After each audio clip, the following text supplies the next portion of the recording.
You know, I had a lot of faith in a new Game of Thrones series that was coming out.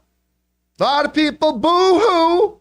We didn't like the last season of Game of Thrones. It's going to suck now. But no. House of Dragon came out and it ruled. And by the way, I know many friends of mine who didn't like the last season or two of Game of Thrones. That's perfectly fine. I did. I thought it was awesome.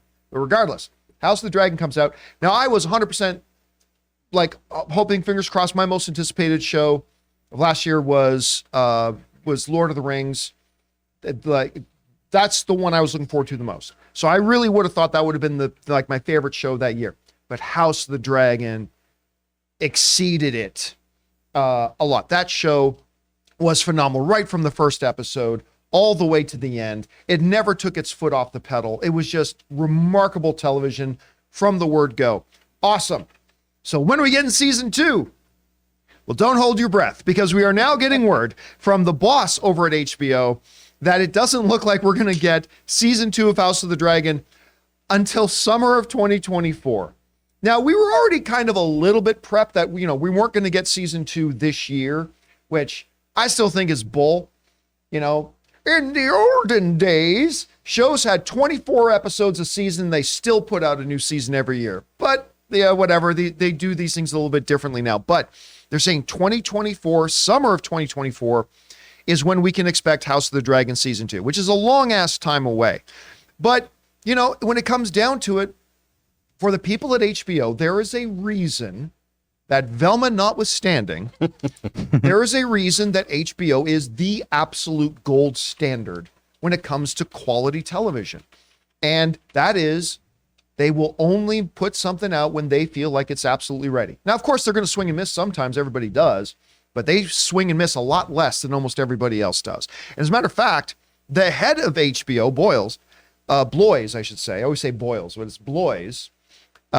He came out and talked about developing this show, getting it ready for a second season, and the possibility of more Game of Thrones shows. He said this. So we go over to my screen for a second. He said this. My philosophy is a good script is number one priority, he says.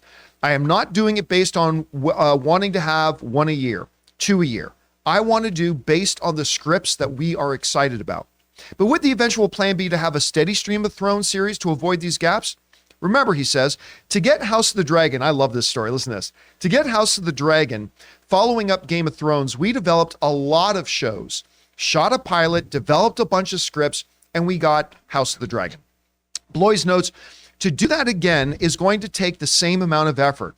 You have to develop a lot of things, try things. You never know what's going to work. So we're currently doing that. I'm not opposed to any number of shows. There's probably a natural limit to how many Game of Thrones shows that the fans want, but I'm open to any as long as we feel really good about the scripts and the prospects for a series. So basically what the head of HBO is saying, hey, listen, don't forget, with House of the Dragon, it wasn't just, hey, let's write a script. Okay, it's good. Let's make it. They developed multiple scripts, shot, well-publicized and famous example. They actually shot a pilot for another Game of Thrones show and then said, not good enough. They pulled the plug on it. And then they moved on to something else. So they say every time we're going to put out a new show, particularly if it's in the world of Game of Thrones, we're going to have to go through that whole process. We are not going to cut corners on this. And Rob, I know for you, the supremacy of the script is the most important thing to you. What do you think about these comments and the fact that we're going to have to wait till 24? Send Rob your supremacy scripts. He's waiting for it. I mean, this is exactly what you want a network boss to say, because the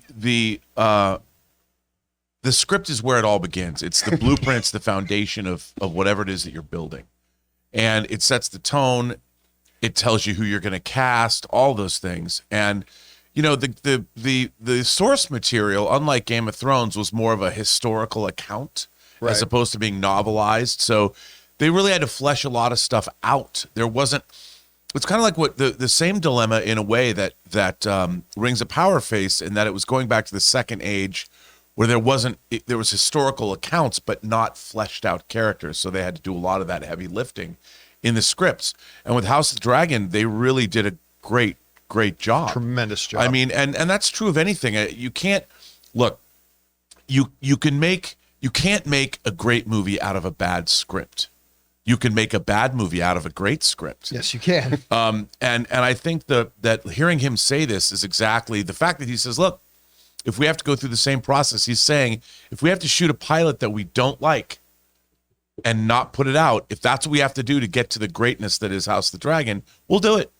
I mean, I don't know if they want to spend that much money on something that doesn't continue on, but I mean, hearing that is exactly what you want to hear from an executive, because that's why HBO is HBO. Yeah, and who was this? Because they spent the technical term in the business is shit ton. They spent a shit ton of money on making that one. And who was the star of Mulholland Drive? Naomi Watts. It was Naomi Watts. This for those of you who don't know, they actually fully wrote, developed, and then built sets, costumes, and shot the pilot episode for another Game of Thrones show starring Naomi Watts. And then they looked at it, and the quality control there is crazy. They just went, you know what? Yeah, we spent a lot of money, but this isn't good enough. This isn't what we're going for. And they pulled the plug. I don't want to bring it up again, but it's not terribly unlike what Warner Brothers did with the Batgirl movie. It was just like, you know what? We made it. We spent a lot of money on it, but it's not good enough. We can't put it out. And you know what's interesting about it was I don't believe it was based on, I mean, they might have taken some things from George R. R. Martin's books, but it wasn't something he had really examined. It was like 1,000 years before Game of Thrones. So the Naomi Watts one. Yeah, the Naomi Watts. So this pilot was kind of made up. And no wonder it didn't work. You know, you bring, the co-creators of the show for House of the Dragon, one of the co-creators is George R. R. Martin. So they brought him back to co-create the show as opposed to just being an executive producer. So that's part of the reason I think it's as good as it is. Anyway, Chris, you read this. It seems like they put a lot of time, money, just into R&D, their stuff, which will leave some fans like me a little bit frustrated that we're not going to get a second season until mid-2024. Yeah. So we're a year and a half away from that. But, I mean, the quality that we get out of HBO, what stands out to you in this article? It's phenomenal.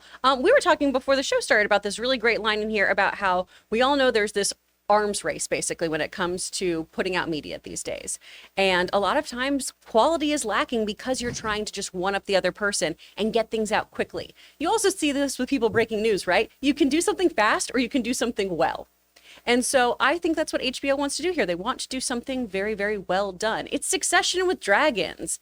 And, you know, even though we have in the past had people make pilots, get rid of them, that's old hat in Hollywood. Any actor will tell you, oh my gosh, I was the lead in a pilot that never saw the light of day. But HBO obviously is using HBO money to make these things. Yeah. So they're putting in millions of dollars to see if something works. And so for a second season of this show, it's going to be a big investment. They want to make sure that that investment is worthwhile. And I think that's good. Because the standard pilot of a sitcom where you have a living room set, a kitchen set, and the bedroom set. Yep. And I don't know, it's a little soundstage. Doing a pilot for a Game of Thrones show is a whole nother. We're talking millions and millions and millions of dollars they had to pour into that. Yeah, and you know, it used to be that, like, I worked in the mid-'90s for an advertising agency that worked for networks. And when all the pilots would come out that all the networks made, we would get the tapes. So you could watch all the pilot shows to see, now they don't do that. Now everything's in portals and now it's all online and you have to really know somebody because there's going to be I would love to see that pilot. Oh God, so would I. And I would normally, you know, you can go like watch John Woo's Lost in Space pilot that he did and buy it at a convention. But nowadays, because everything's locked up on servers and stuff, but somebody has it.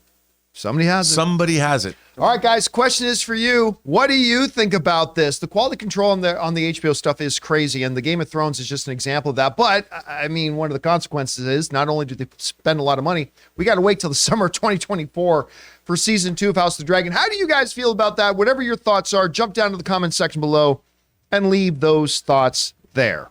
We want to take a second to thank a sponsor of this video, Mint Mobile. If saving more and spending less is one of your top goals for 2023, why are you still paying insane amounts of money every month for your phone bill? Switching to Mint Mobile is the easiest way to save this year. As the first company to sell premium wireless service online only, Mint Mobile lets you order from home and save a ton with phone plans starting at just $15 a month. You guys know I made the switch over to Mint Mobile a while ago. The process couldn't have been easier, and I can't believe that I am spending less than a third of what I was spending on one of the other major carriers before. By going online only and eliminating the traditional costs of retail, Mint Mobile passes the significant savings on to you. All plans come with unlimited talk, text, and high-speed data delivered on the nation's largest 5G network. Use your own phone with any Mint Mobile plan and switch easily in minutes with eSIM. To get your new wireless plan for just $15 a month and get the plan shipped to your door free, go to mintmobile.com/Campea. That's mintmobile.com/Campea. Cut your wireless bill to $15 a month at mintmobile.com/Campea.